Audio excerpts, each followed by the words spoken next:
Well, hello, and welcome to the GreeneScene Podcast. Today, I have Dolly, my co-host here. Hello. I'm Shelly Brown. And we also have some nice guests with us again to talk about. We mentioned this on a previous podcast. I'm going to get this out. All right, everybody listen to this. Predicted, preventable economic crises. Okay? Yes. All right, I was able to roll that off the tongue. And we have Brian Sokol. Brian happens to be the Cumberland Township Manager. Yep. He's with us again today. And we have Mike Belding with us. And he was the author of an article. Part one in the series has run so far. Yeah, a two-part series about this very topic. And Mike is a former Greene County commissioner.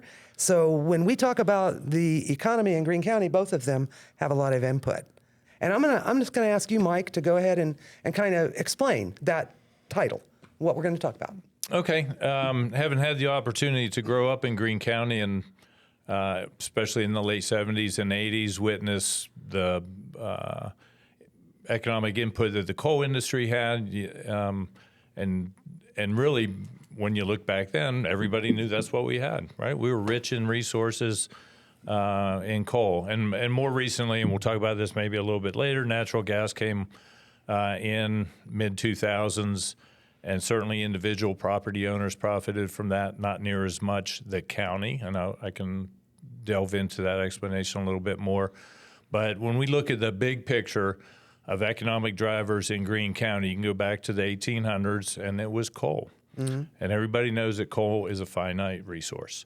And every coal car that takes coal out of Greene County reduces the tax revenue to the county the following year, right? That asset's gone. It's no longer taxed.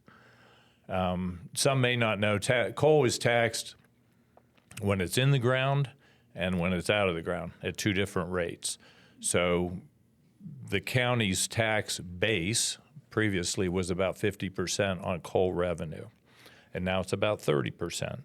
And the problem we're going to discuss is that 20% delta that never got filled in with anything else. Right. Right. Mm-hmm. So you can just imagine in your mind a graph that goes down from right or from left to right, and it's a continual decline of coal revenue, and that's the depletion of coal.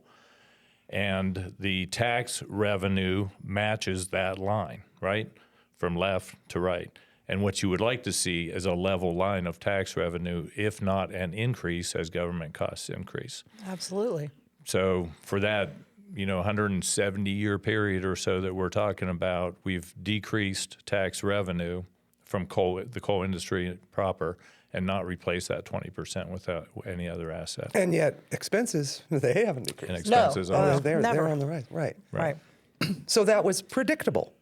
It's a finite resource. Finite resource. In the both of these articles are available online in the GreeneScene for all the statistics that are in there. But from memory, in the early 2000s, auditors, outside agencies, and some other financial folks looked at Greene County and said, hey, you're way too dependent on a single source industry, and you need to take some of that money and invest it in infrastructure, right? So other opportunities are presented to companies not related to that industry. So you diversify the economy. And as the coal continues to decline, you have these alternative sources of tax revenue. Just as a quick refresher, there are three taxable bodies in Greene County: the municipality you live in, the county, and the school district. And they're not evenly distributed, but the township gets about 12%, the county gets 18%, and the school districts get about 66% on average.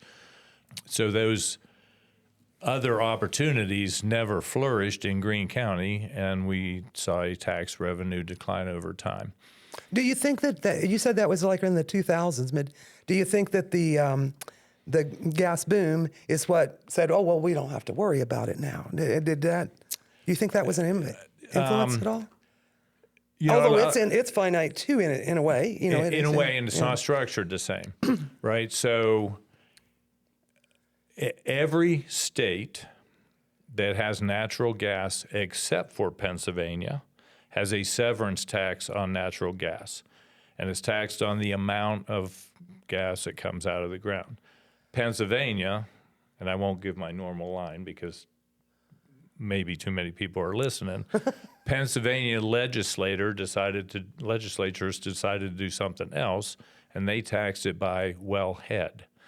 So it's Quantity about of wells. 1/6 of the financial benefit comes to the Commonwealth of Pennsylvania as other states are compared that produce natural gas. Oh, There's a reason they did that. It was not a good reason. But so since the unconventional natural gas wells have started in Pennsylvania, we have profited as a government less than any other state that produces natural gas. It's called Act 13. You can read all about it. There's a website.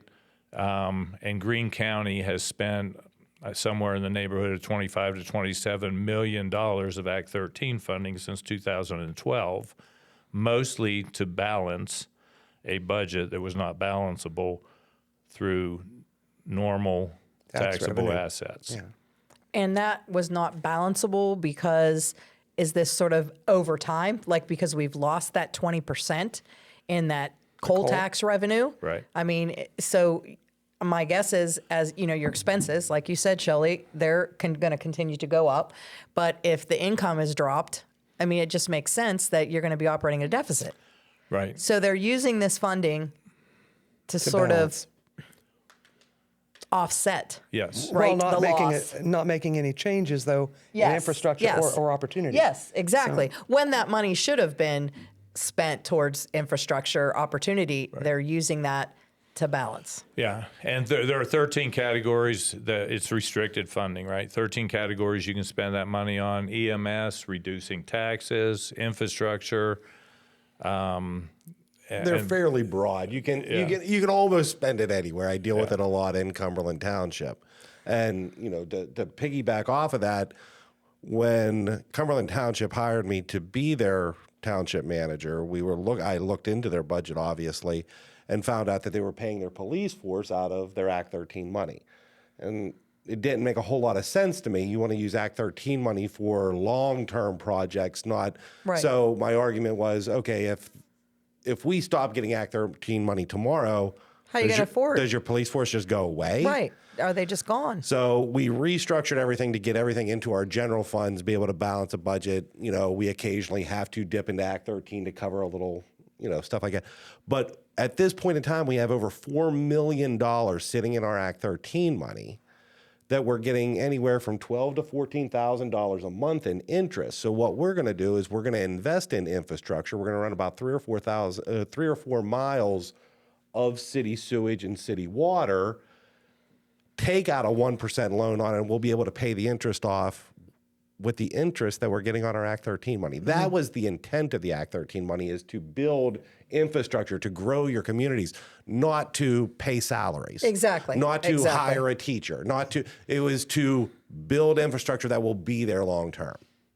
So to compound the issue, as townships and boroughs and school districts lost the tax revenue, the traditional property owners, families, ended up paying more, right? The tax rate went up. Exactly. So Act 13 is a Band-Aid at best. I mean, it is not the answer to anything, and it's slowly becoming less. That's the way the law was written. But I guess if you summarized our crisis, is one, it was predictable. We knew this was going to happen. There was a lack of vision, lack of effort, lack of initiatives to make up that 20% deficit. But as you crunch the numbers, somebody has to, right? So the traditional property owners, families mostly, would have to pick that up. So now we have increased our tax rate to the point we are no longer competitive with our neighbors. Oh, absolutely. So if we have a young family that is looking in southwestern Pennsylvania and they say, I want to buy 10 acres, have a little farmstead, send my kids to a good school, have EMS response, have amenities, and they look at Greene County, they go to the assessment office, here's my house, it's $300,000, I have 8 acres with it, they go, it's going to be $900 a month in taxes. Jeepers. Oh, yeah. And they go, about well, right. I can't afford that. Even if my even if I inherit part of the property, right? I just Right. can't That's an afford the ongoing overhead. cost. Right. Yeah. So they look at Washington and The they same. warmly greet them up there and say it's going to be $400 a month in Less than taxes. half. Right. So where do they go? Yeah. Right. Montague. So that's how this article starts. As you look south of the Mason-Dixon line, they're out of room. I mean, they are booming with hospitals, education, townhouses, all that buildup that has occurred right up until the state line. And then when you go north of Greene County and look at Washington County, there are growing communities. Yep. And Greene County's stuck in the middle, non-competitive in the tax rate for investment. And whether you want to build a building for business or build a home or buy a homestead, a farm, we're out of the market. So we're down to, I call them legacy families, people that have a reason to be here, right? I grew up here. My pap gave me this property. I'm going to stay here forever.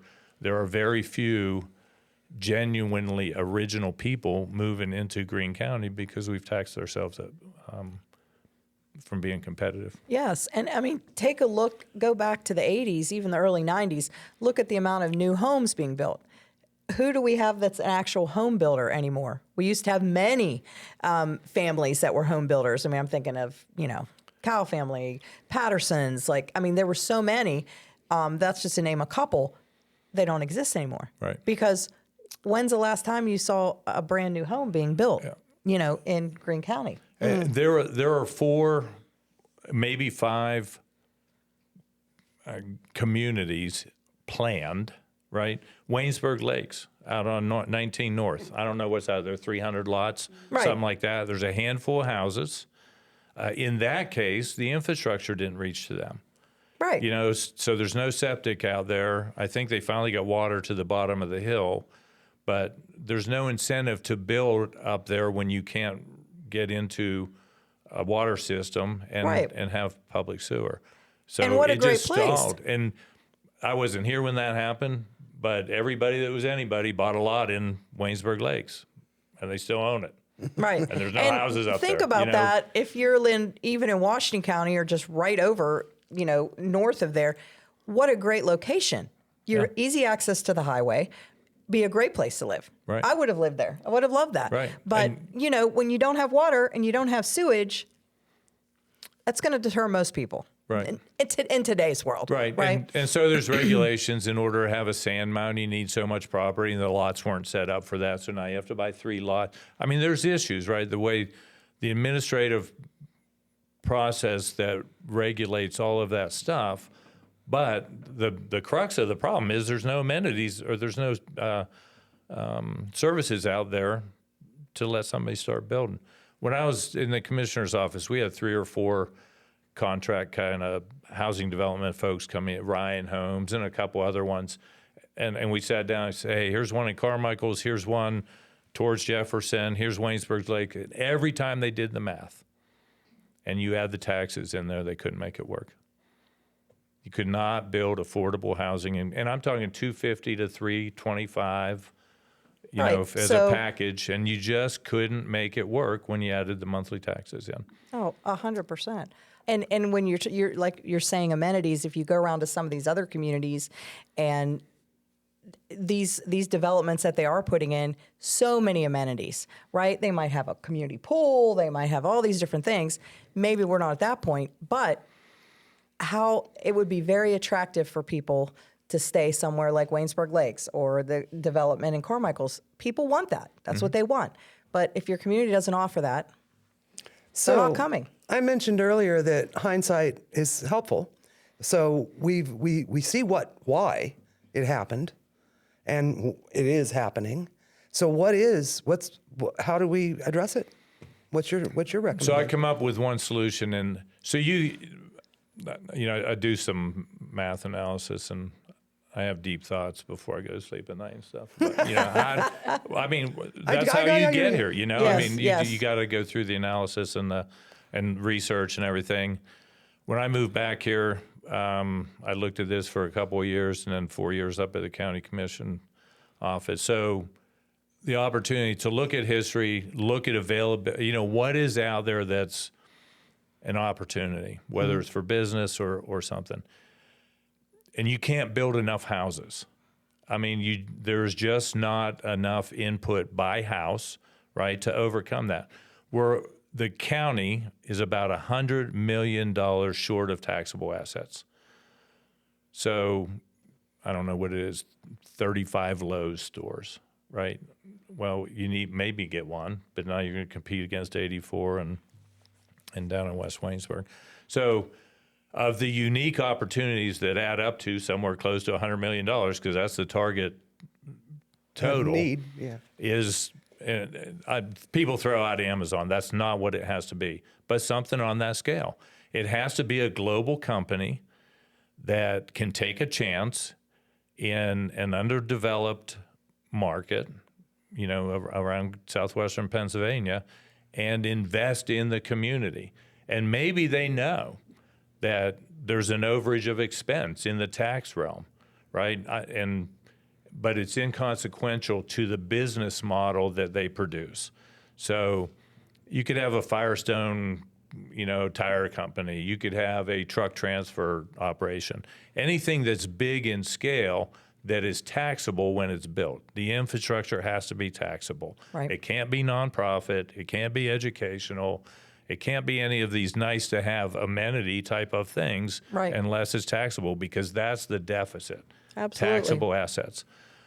So this, you know, I'll throw out, it's an Amazon and it's located right on the interstate, you know, nice big flat 110 acre place. And now you look for workers. So they're going to have to drive here because there's no housing available.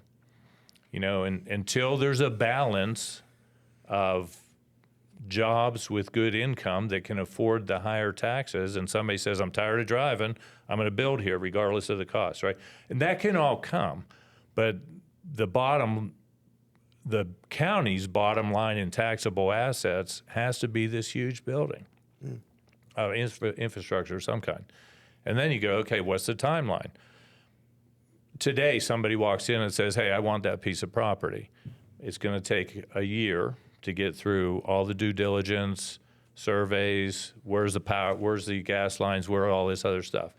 And that, so you get a year of due diligence. You get a year of permitting to move dirt and dig and drill, you know, all those other things.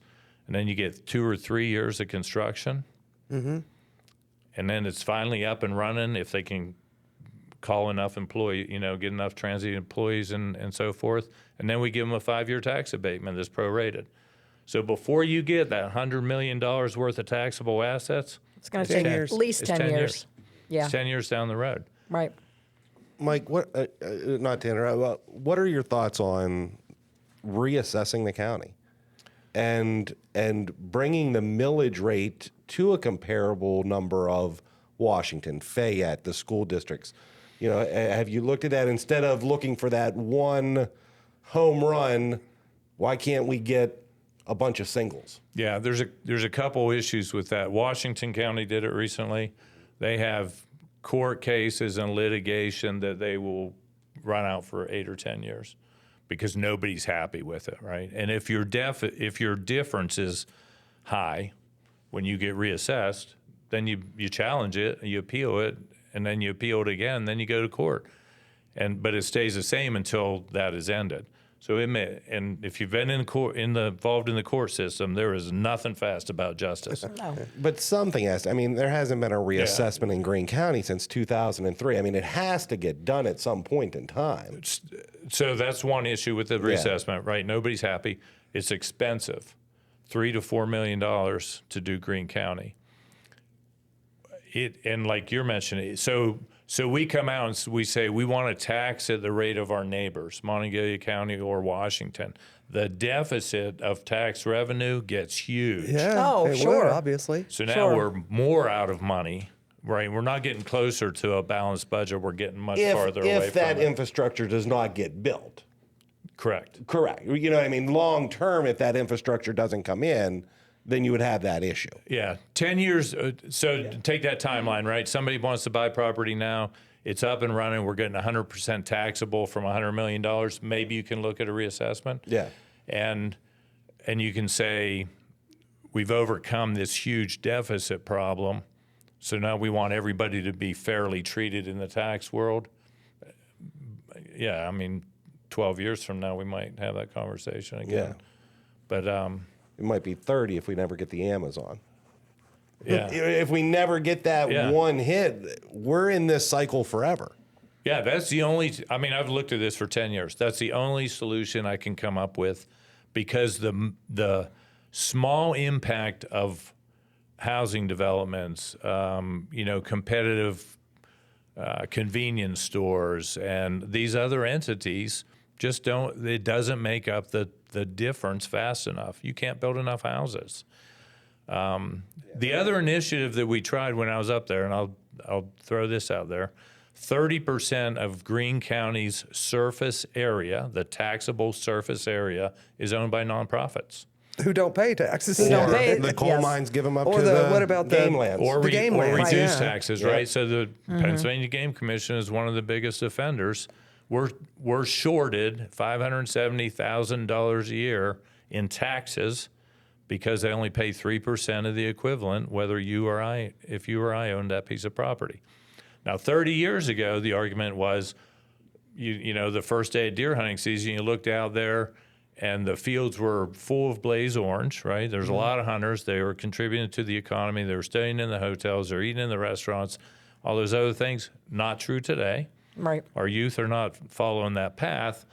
And the Game Commission back then only relied on hunter licenses, the sales of licenses. Now, all that property they own, natural gas leases, right-of-way leases, and royalties. Wow. And they are fat with money. So, I mean, in my opinion, technically, they're not nonprofit anymore. They are actually profiting off of their land. They're Try making selling that money. to the state.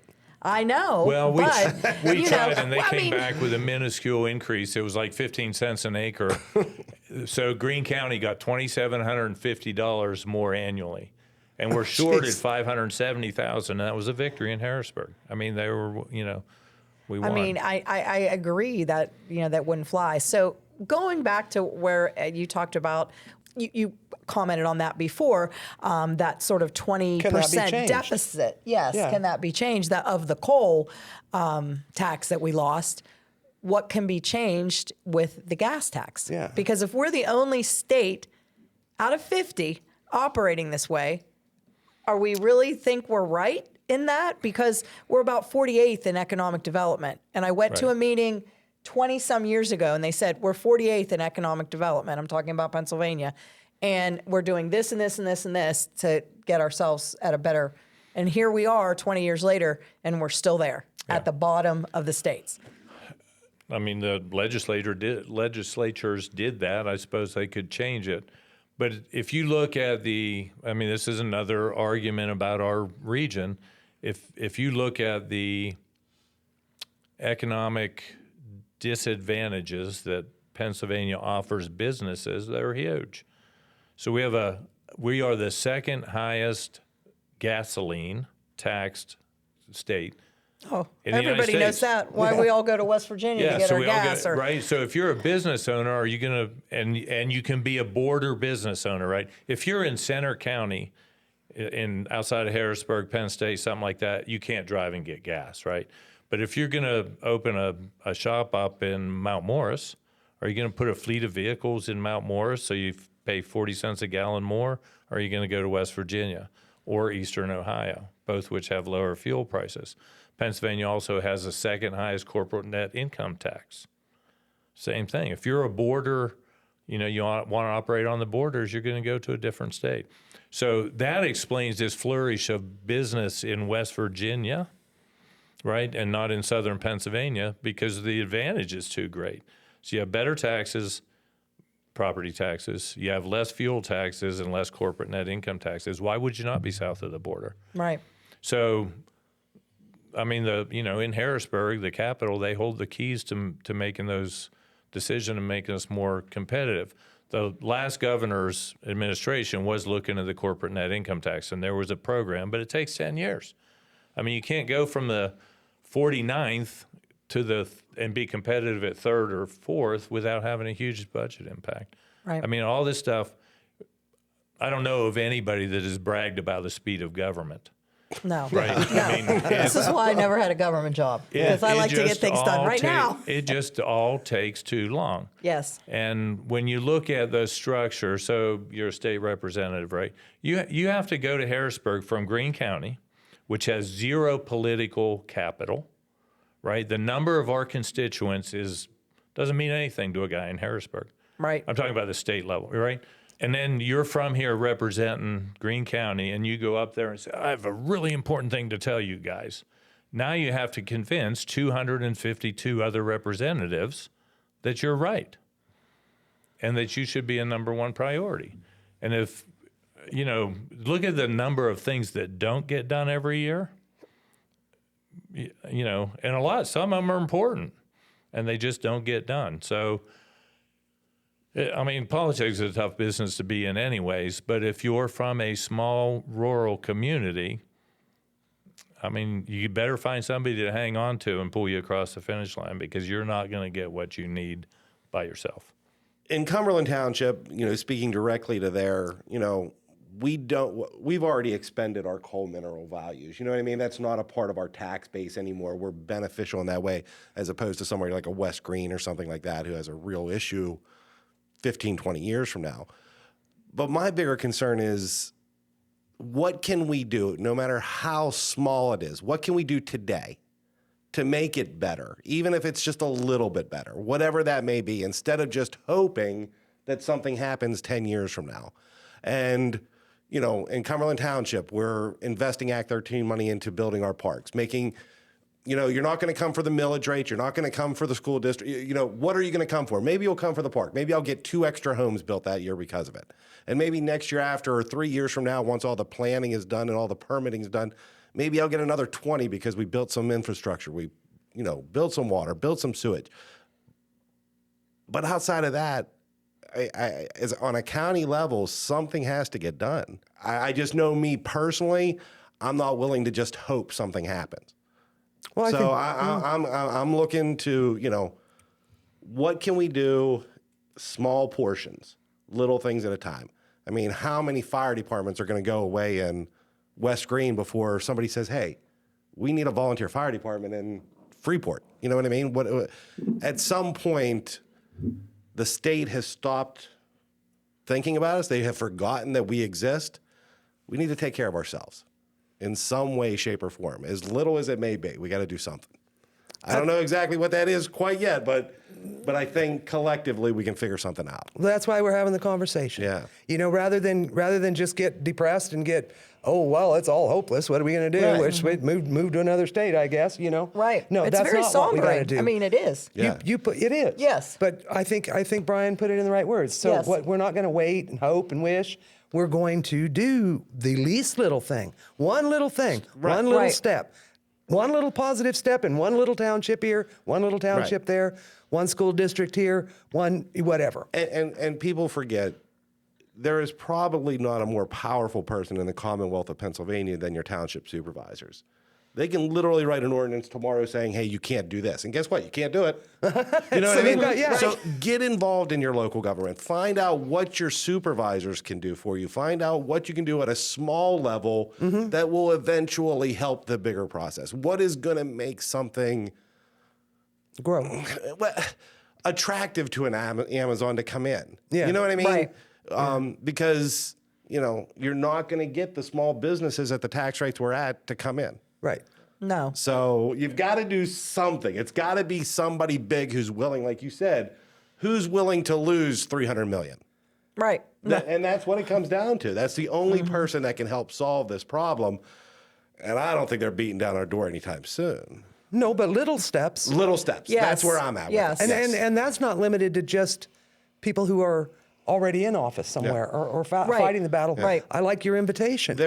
What can you do? Yeah, there Right. are a lot of alternatives nowadays to running what people would consider as a traditional Business. public sewer system. Right. Or that. There's Service. a lot of alternatives out there that cost an eighth of the value that what a packaging plant would cost if you were to build it. So I think these supervisors need to look into those alternatives and what they can do and put their Act 13 money in good places. Yeah. There's a lot of value in what you brought up about community, and having sat in a political environment, a public office, we never hear opportunities offered. You only hear the complaints. So as a community, you can go to your township board supervisor and say, I have an idea, and I just want to explore this, and my neighbor thinks it's a good idea too. So now there's two of us that have a good idea.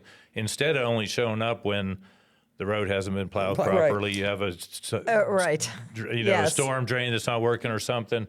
But the community involvement and community build up in a positive way goes a long ways. Yeah. And then, you see people taking care of their lawns better. They're painting their fences. They're doing things that make everybody feel more positive about living there. And we're at a divided, and it doesn't always divide on politics. It can be down the middle of the street, and I live on the right side, you live on the left side, and we don't like each other for some reason. Who knows? Right. But if you come with a positive attitude about building up a community and so forth, I think there's a lot of value in that. I agree. And I think, as you said too, Shelly, starting out small. I mean, I'm trying to get a few little events started, like in the downtown on High Street. I've spent the last week talking to all the business owners, and hey, just this one little thing we could do once a month. And I got a very positive response. And most of the people I talked to were like, we know we need to all work together to make things a little better. And I think and maybe even on our political climate in the United States at this time. Oh, yeah. It is so divided. But if you're at one extreme here and one extreme on the right, one extreme on the left, but it's these people in the middle that are really making everything happen. And, that's how I think about Greene County. When things get tough or things get bad, the community seems to come together. Look how we come together when someone is sick and they need a fundraiser or we need to do this. What's the difference? And the reality of it, the people who live in Greene County today, they're not poor. I think our mean average income is right around $65,000, somewhere in that area. It's not like we're, a bunch of people living on the street. Yeah. There's money in our area. The problem is no new money's coming in. Yes. Yeah. There's nobody else moving into this. The oil and gas business has made a lot of people very rich in this area. Yes. But nobody else is moving here. And the number one reason is going to be millage rates. You can do it all day long, and you will always come back to school millage rates. Right. And that's where it's at. Yes. And when you're talking about building a house and getting a mortgage, and there's going to be $1,000 more a month added onto your mortgage rate because of your taxes, that's a big chunk. I want to say the schoolhouse that they had down in Mount Morris, whatever, that got renovated, I think Rick's. Oh, Perry. Down in Perry, Rick's. Yes. Taxes on that, I think, is like $41,000 a year. Seriously, think of that. All right. So we've got the challenge. We've obviously got the challenge. And it's good that we're ending here on a little bit of a positive note, inviting everybody in Greene County that cares about this, is paying too many taxes, whatever, that there is a possibility of change if everybody works together on it and thinks about it and comes up with some ideas. So we invite you to do that. Yes, and be willing to have those conversations be open with even people that are opposing to you, listening to all those opposing views and, to make sense of it. Right. So we thank you for listening today, and we thank our guests, Brian Sokol and Mike Belding, for being with us, and Dolly, my co-host. Thank you. And we invite you again to contact us with your ideas or your comments or your opinions. Email us at info@greenscenemagazine.com. And you can also comment on most podcast platforms right where you're listening. And be sure to stay tuned for the next GreeneScene Podcast.